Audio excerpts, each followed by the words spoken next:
আসসালামু আলাইকুম, আমি doctor Kamal Hossain, international pediatric gastroenterologist. আজ আমাদের পেশেন্ট মুনতাহা, ওর বয়স হলো 6 মাস। ও আমাদের কাছে আসছে হলো কি রক্ত বমি নিয়ে। তো আমরা বাচ্চার বাবা হন আপনি, জি। বাচ্চার বাবার কাছ থেকে শুনবো যে আসলে হিস্ট্রিটা কি, কেন প্রেজেন্ট করলো বা কী ধরনের খাবার খাওয়াতো। তো বলেন তো, ওর কী সমস্যা নিয়ে আমার কাছে আসলেন বা কোথা থেকে আসলেন? স্যার আমরা বরগুনা পাথরঘাট থেকে আসছি। বরগুনা পাথরঘাটা যে থেকে। বলেছিল ওর হচ্ছে প্রায় 1 মাস যাবত বমির সাথে ব্লাড যায়। বমির সাথে ব্লাড যায়। বমির সাথে ব্লাড যায়। ব্লাড যাওয়ার পরে থেকে অনেক জায়গায় ডাক্তার দেখালাম। পরে এক ডাক্তার আপনার কাছে রেফার করছে সবাই যে। আচ্ছা। পরে ওরে ওরে ভাইয়া আমরা দুধ খাওয়াইতাম। হ্যাঁ। আপনার হচ্ছে বেবিটা কোন বেবিটা কখন থেকে খাওয়ানো শুরু করছেন ওর? জন্মের পর থেকে স্যার। বুকের দুধ খাওয়াতেন না? না স্যার, বুকের দুধ পায় না। বুকের দুধ পায় না, এই জন্য গোটের দুধ খাওয়াতেন। আচ্ছা, এরপরে আমরা লাস্ট 1 মাস ধরে ওর রক্ত বমি শুরু। আচ্ছা, ও আমাদের কাছে রক্ত বমি নিয়ে আসে 1 মাসের হিস্ট্রি নিয়ে। তো রক্ত বমি আমরা প্রথমে ভাবি এই বয়সে রক্ত বমি অনেক কারণে হয়। একটা হলো গিয়ে এক্সট্রাহেপাটিক পোর্টাল হাইপারটেনশন, যেটা হলো গিয়া খাদ্যনালীর রক্তনালীগুলো এরকম প্রেশার বেড়ে গিয়ে ওটা ফেটে গিয়ে ওখান থেকে রক্ত বের হয়, এই বয়সে এরকম হয়ে যেতে পারে। এবং একটু বড় বয়সে অনেক সময় লিভারের সমস্যার কারণে এরকম হতে পারে, অনেক সময় আলসারের কারণে হয়। কিন্তু ওর যেটা হলো, আমরা যেটা পেলাম, আমরা আসার পর এন্ডোস্কোপি করলাম এবং কিছু ব্লাড রিপোর্ট করলাম। ওইখানে ওরা ধরা পড়লো যে গ্যাস্ট্রাইটিস, যেটা অ্যালার্জিকের মতন ডিফারেন্স ছিল। অ্যালার্জি হলে এরকম হতে পারে। তো আমরা হিস্ট্রি নিয়ে বুঝলাম যে ওর কৌটার দুধ খাওয়াতো। তো কৌটার দুধও এক ধরনের কাউজ মিল্ক।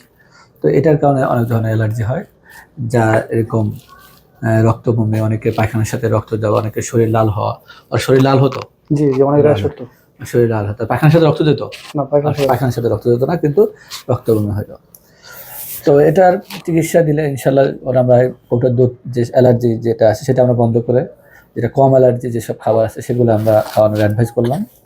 এবং মাকেও যদি বুকের দুধ খায় তাকেও আমরা কিছু অ্যালার্জি জাতীয় খাবার থেকে দূরে রাখতে বললাম।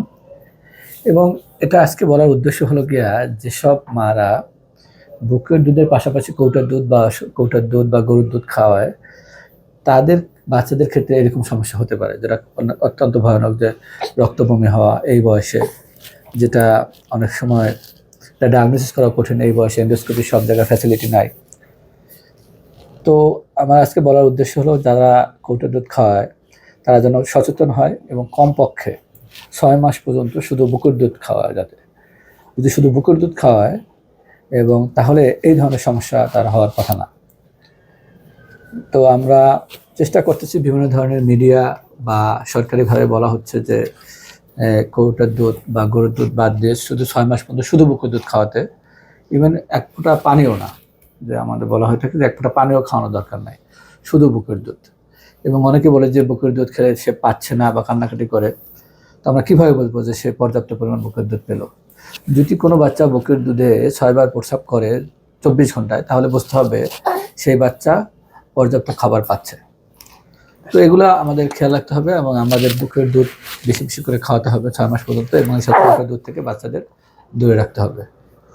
ঠিক আছে, ধন্যবাদ সবাইকে।